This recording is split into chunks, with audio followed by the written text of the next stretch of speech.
Mesdames, Messieurs, bienvenue à l'émission Toute la Bible en parle.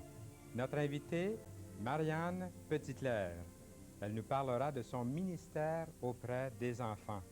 Aussi, pourquoi elle trouve important que la parole de Dieu leur soit enseignée. Marianne Petitclerc nous dira la chose la plus importante qu'elle aimerait transmettre aux tout jeunes et aussi aux plus âgés. La musique, c'est par Guylaine Lacroix, chanteuse, qui revient à Toute la Bible en parle après une trop longue absence. Ça fait déjà quelques années et nous sommes très heureux de l'accueillir ici à l'émission Toute la Bible en parle. Combien se souviennent d'elle? Dans quelques instants, vous la verrez. Auparavant, j'aimerais vous dire que nous avons un nouveau livre à vous offrir. C'est intitulé « Conseils pour ceux qui sont seuls ». La dernière fois que nous avons offert ce livre, plusieurs personnes nous ont appelés. Je ne pensais pas qu'il y avait autant de personnes qui sont seules dans la vie et qui veulent lire cet ouvrage. Nous avons aussi des évangiles.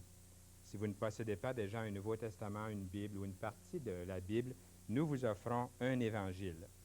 En même temps, faites-nous connaître vos remarques, questions, commentaires, conseils. Ce sont des choses tellement appréciées. Et pourquoi ne pas nous demander où nous nous réunissons? Nous avons des études bibliques, peut-être dans votre rue, dans votre village, dans votre ville, et vous ne le saviez même pas. Appelez-nous et nous serions très contents de vous faire connaître les détails, les informations. Voici la question que j'aimerais vous poser pour la participation à l'émission. À quelle époque de votre vie avez-vous eu le plus conscience de Dieu? Appelez-nous pour nous le dire. Paroles et musique de Guylaine Lacroix, qui nous interprète elle-même sa chanson, intitulée « Comme des enfants ». Et chaque fois que Guylaine chantera pendant les prochaines semaines, c'est une expérience personnelle qui peut devenir aussi la vôtre et qui peut transformer votre propre vie. Nous vous écoutons, Guylaine.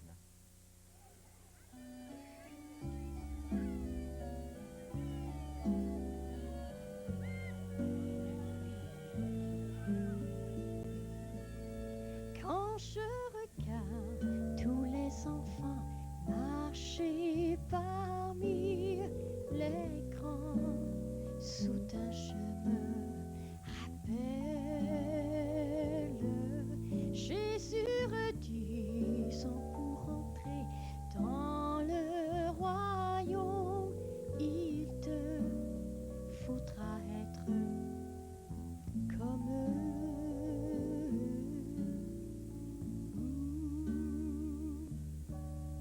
Même si la vie nous endurcit, même si le mal nous a détruits, même si le cœur a vécu plein d'histoires, au fond il lui reste un petit espoir.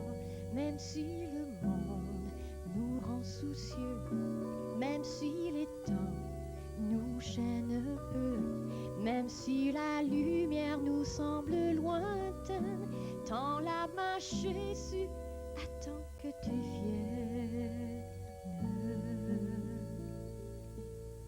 Quand je regarde tous les enfants marcher parmi les grands, soudain je me rappelle Jésus redisant pour entrer dans le royaume, il te faudra être comme eux.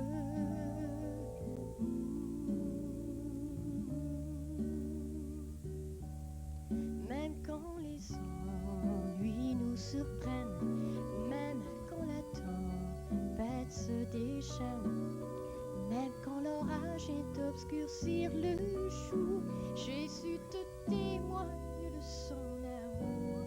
Même quand les oiseaux ne chantent plus, même quand le chêne est dépourvu, même quand l'ami d'un coup se retira, Jésus de sa voix te consolera.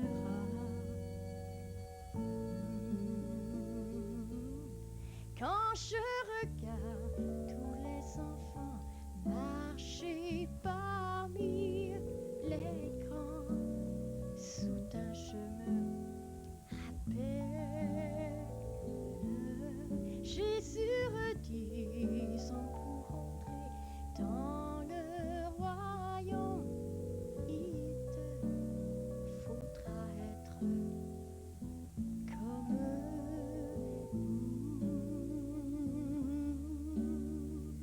la la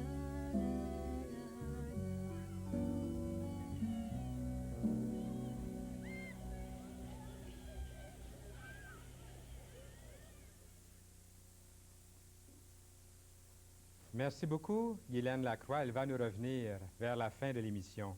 C'est vrai, le Seigneur l'a dit, à moins que vous ne deveniez comme les petits-enfants, vous ne pourrez pas entrer dans le royaume de Dieu. C'est devenir simplement, sans préjugés, venir au Seigneur à une personne. Il est vivant, il est authentique. Ce n'est pas une secte, une religion, une nouvelle affaire. C'est quelqu'un, Jésus. N'oubliez pas, conseil pour ceux qui sont seuls, c'est ce que la documentation que nous vous offrons, c'est gratuit, absolument gratuit, c'est gratuit, gratuit, personne ne vous demandera un sou, il vous suffit d'en faire la demande. Et aussi l'Évangile en même temps. N'oubliez pas la question que je vous posais tout à l'heure, qui était celle-ci. À quelle époque de votre vie avez-vous eu le plus conscience de Dieu? Marianne Petitclerc, enfin. Ça fait combien d'années que nous nous connaissons, Marianne? Wow! Ça fait certainement 30 ans? Oui, un petit peu plus de 30 ans. Un peu plus de 30 Oui. ans, même. Pour moi, ça fait un peu plus de 30 ans. Pour vous, peut-être ça fait un peu moins que 30 ans. Ça dépend à quel point de vue on se place. Mais c'est vrai, c'est un plaisir de vous avoir ici, de t'avoir ici, puisqu'on se tutoie en dehors des ondes. Certainement. C'était la jeunesse de 1950. Là. Il n'y en avait pas beaucoup. On devait aller loin pour se rencontrer. Puis on rencontrait toute la province En même temps. en même temps. Oui. Ça rappelle des bons souvenirs. Il faudrait inviter ton frère ici. On nous appelait les deux Fernand, Les deux Fernand, à oui. l'époque. Qu'est-ce que vous faites en ce moment? En ce moment, je suis traductrice. Je traduis des cours théologiques pour SEMBEC, le Séminaire baptiste évangélique du Québec. Tout un projet, ça. Oui. Puis le Seigneur bénit. Le Seigneur bénit, c'est un défi, et puis le besoin est là. Oui. Bien, j'ai envie de vous poser la première question que j'ai notée ici. Ça, c'était à l'époque de dans les années 50. Oui. À l'époque, lire la Bible, là, ça faisait un petit peu étrange, hein? Oui, on n'avait pas le droit de la lire, premièrement. C'est ça. C'est ça. Et comment votre famille est-elle venue à la connaissance de la parole de Dieu, de l'Évangile, de la Bible, puisque c'était pas trop répandu à l'époque? Non. Quand j'avais 8 ans, on a reçu un télégramme un jour disant que mon père avait eu un accident, un petit accident, le télégramme disait. Et on s'est rendu à l'hôpital et finalement cet accident-là a gardé mon père à l'hôpital pendant près d'1 année. Alors ma mère a dû aller travailler pour nous nourrir, mes 3 frères et moi. Et puis dans le plan de Dieu, il l'a dirigé chez une dame qui connaissait Jésus-Christ comme sauveur. Et ma mère est allée comme femme de ménage. Et la première journée qu'elle est allée, la dame lui a demandé de nettoyer sa cuisine. Et puis après avoir nettoyé la cuisine, elle a dit, bon, bien, asseyez-vous, j'ai quelque chose à partager. Elle a sorti sa Bible et elle a partagé Jean 3,16, car Dieu a tant aimé le monde qu'il a donné son Fils unique, afin que quiconque croit en lui ne périsse point, mais qu'il ait la vie éternelle. Ma mère n'avait jamais entendu ce verset, ni aucun autre de la Bible. Et puis, la semaine d'après, elle avait encore besoin d'argent, donc elle est retournée. Mais je me rappelle, en tant que petite fille, j'avais entendu ma mère un jour dire, « Je ne retourne plus jamais là. » Elle est toujours en train de me parler de la Bible. Mais cette dame-là avait à cœur les Canadiens français. Et puis un jour, elle a dit à ma mère, « Aimeriez-vous que mon mari aille avec quelqu'un voir votre mari à l'hôpital? » Elle n'a pas dit à ma mère que c'était avec le pasteur. Et bien entendu, le pasteur est arrivé avec la Bible. Et puis à ce moment-là, comme on vient de dire, on n'avait pas le droit de la lire. Alors il n'était pas tellement de bonne humeur, mais il a laissé sur sa table de chevet pendant un bon moment. Quelques semaines après, il a pris la Bible, il a commencé à lire. Et dans les mois qui ont suivi, on a vu un changement dans la vie de mon père. Et un jour, on a entendu dire qu'il avait invité Jésus-Christ dans sa vie. Et à l'époque, Marianne, tu étais une toute petite fille. Oui. Comment as-tu réagi? Quelle était ta réaction à Bien, moi et mes frères, on trouvait ça bien étrange. Et en réalité, à ce moment-là, on croyait que nos parents étaient communistes. ça? Une drôle d'affaire. Et puis, on n'aimait pas l'idée qu'ils se soient convertis. On ne comprenait pas trop ce qui s'était passé. Et je me rappelle que mes parents apportaient la Bible à la maison, les Nouveaux Testaments, des traités, des dépliants. Et je me rappelle que je faisais...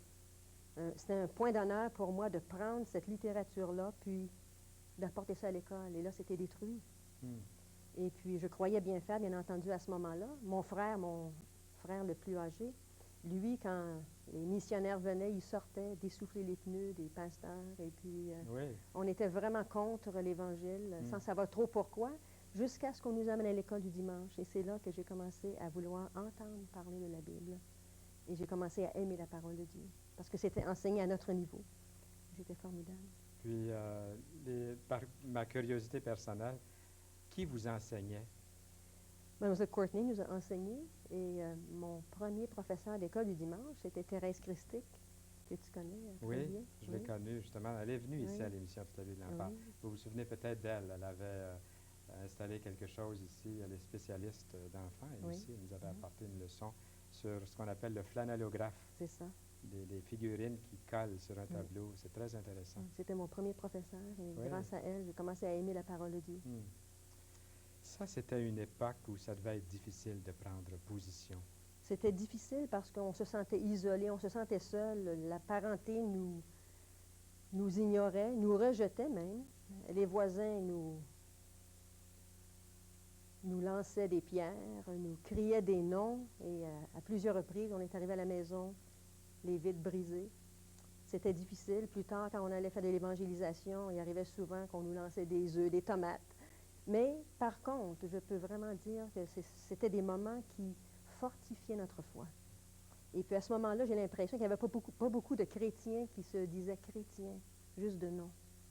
Dis ça encore une fois. Ça ne valait pas la peine de se nommer chrétien parce que le prix à payer, je crois, était différent du prix que les chrétiens d'aujourd'hui doivent payer.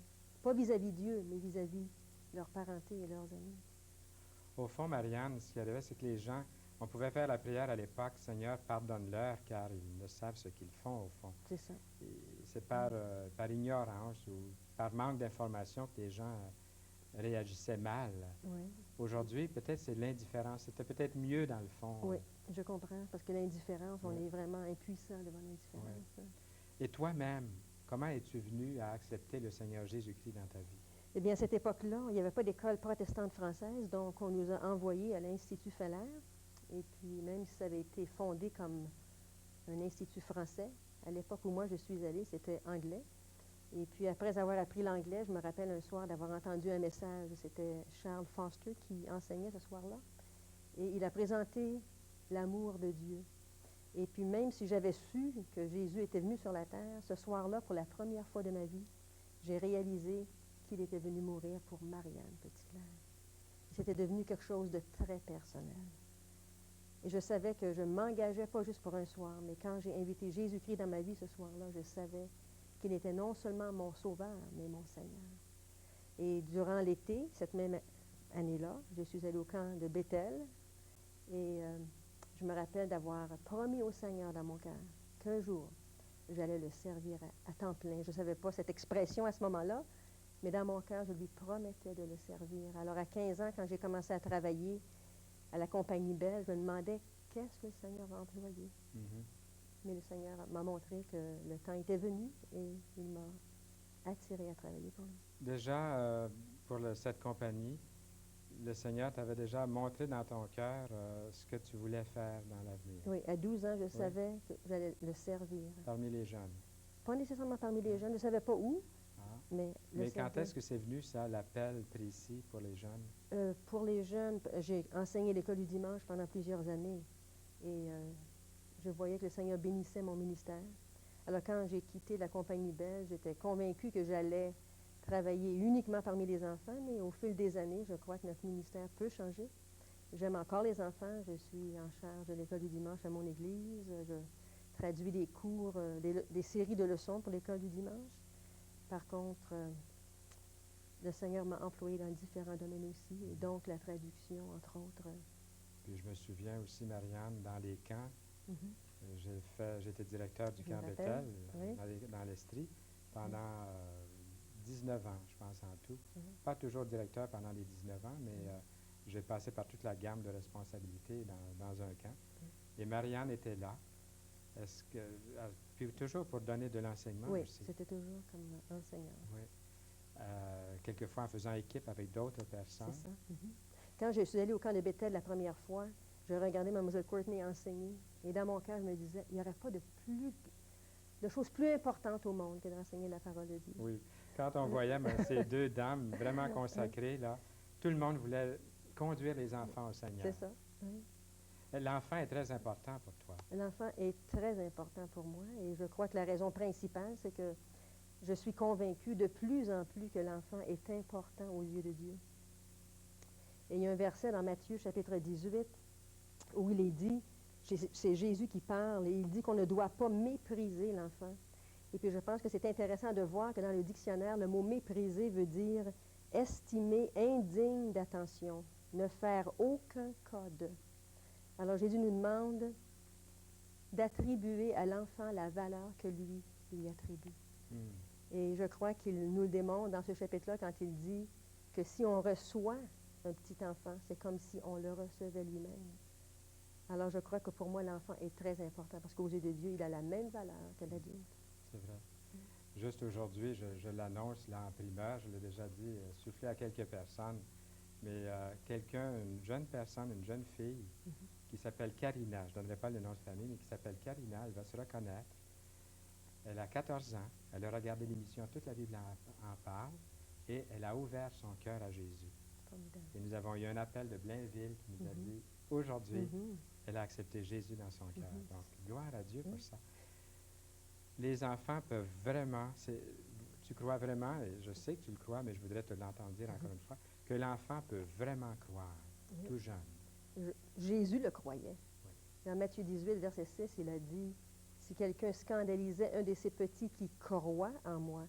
Je pense que pour moi, ce qui me touche, c'est de réaliser que l'enfant, il croit naturellement et qu'il doit être conditionné pour devenir incrédule.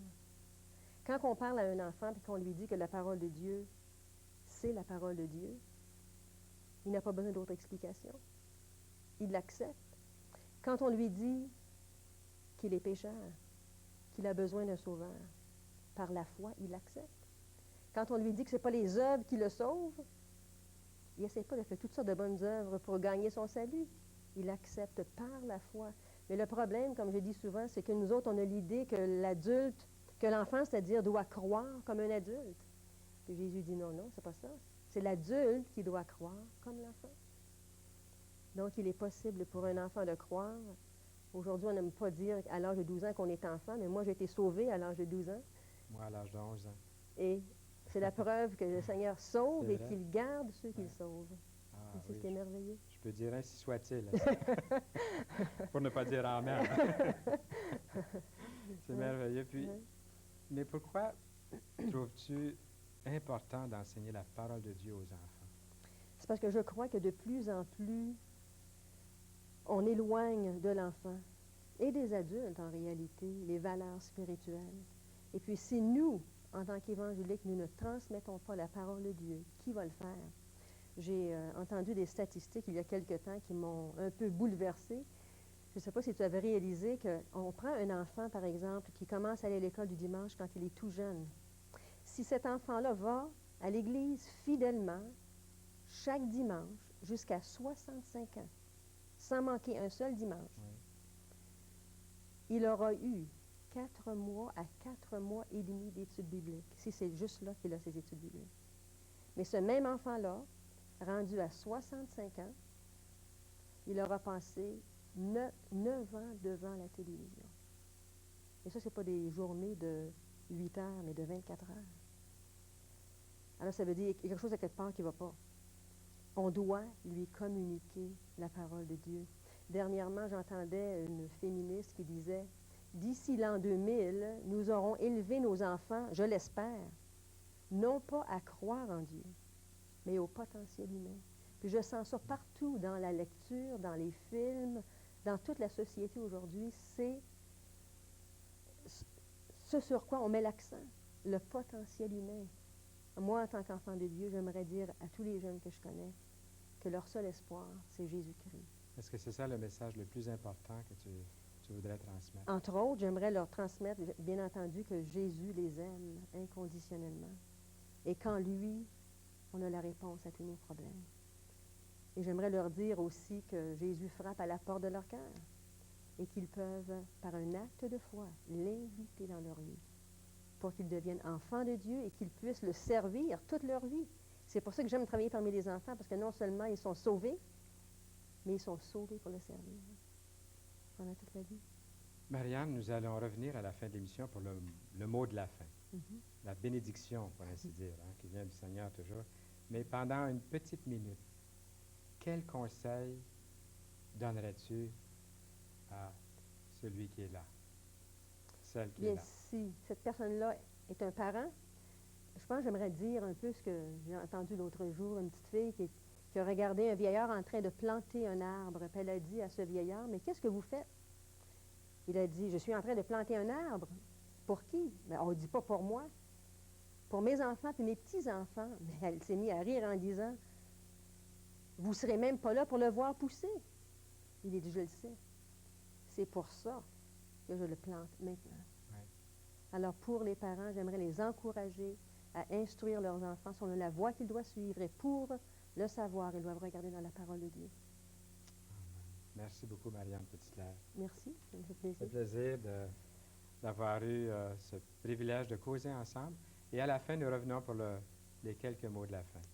Et maintenant, j'aimerais m'adresser à vous à nouveau pour vous dire, ça fait déjà quelques temps, là, si vous avez syntonisé au cours de l'émission, vous écoutez l'émission Toute la Bible en parle, et à cette émission, nous avons de la documentation à vous offrir. C'est gratuit, et cette fois-ci, ça va faire plaisir à beaucoup de gens. Conseils pour ceux qui sont seuls. Oui, appelez-nous, c'est gratuit. Appelez-nous maintenant, pendant l'émission. Les numéros qui paraissent sont vos numéros. Nous avons aussi une quantité d'évangiles que nous vous offrons. C'est gratuit. Et vous pouvez aussi en même temps nous dire, nous demander s'il y a une étude biblique à quelque part pour vous. Nous serions contents de vous donner l'adresse et les données. La question du début, c'était à quelle époque de votre vie avez-vous eu le plus conscience de Dieu? Appelez-nous pour nous dire quand c'était. Tout vous paraît noir, vous ne voyez plus déçu, Dieu sait d'avance la solution, c'est ce que Guylaine Lacroix va nous dire maintenant.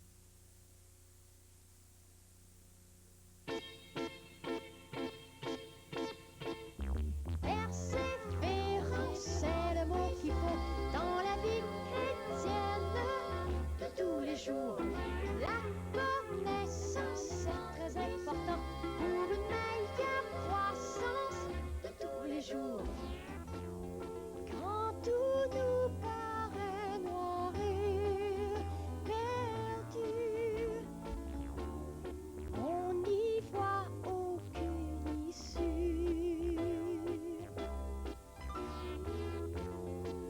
Mais Dieu sait d'avance la solution. Il cesse de tourner en rond. Persévérance, c'est le mot qu'il faut dans la vie chrétienne de tous les jours. La connaissance, c'est très important pour une meilleure croissance de tous les jours. Quand vient le temps de parler à ton Dieu, de lui faire tous tes aveux, la distraction vient jouer un grand jeu, mais tu dois prendre ça au sérieux. Persévérance, c'est le mot qu'il faut dans la vie chrétienne de tous les jours. La connaissance, c'est très important pour une meilleure croissance de tous les jours. Persévérance,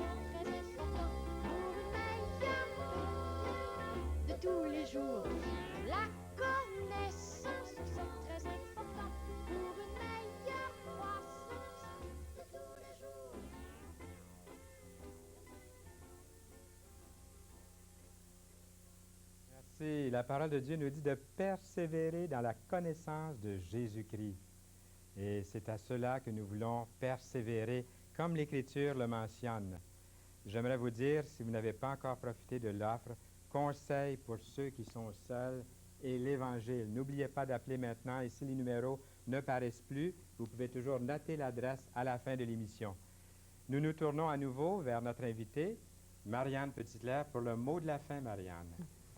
Mais le mot de la fin ne vient pas de moi, il vient de Claire-Lise de Benoît.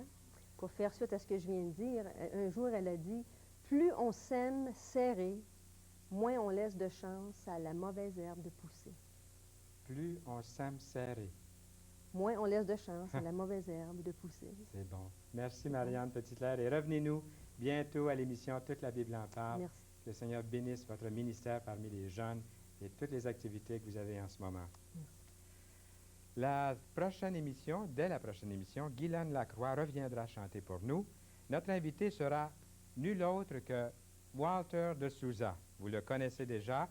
Il nous parlera de Mission Rive-Sud 87. Ne manquez pas cette émission et certainement que vous aurez des choses à noter. Appelez vos amis et dites-leur l'horaire des émissions afin que personne ne manque ces émissions. Toute la Bible en parle.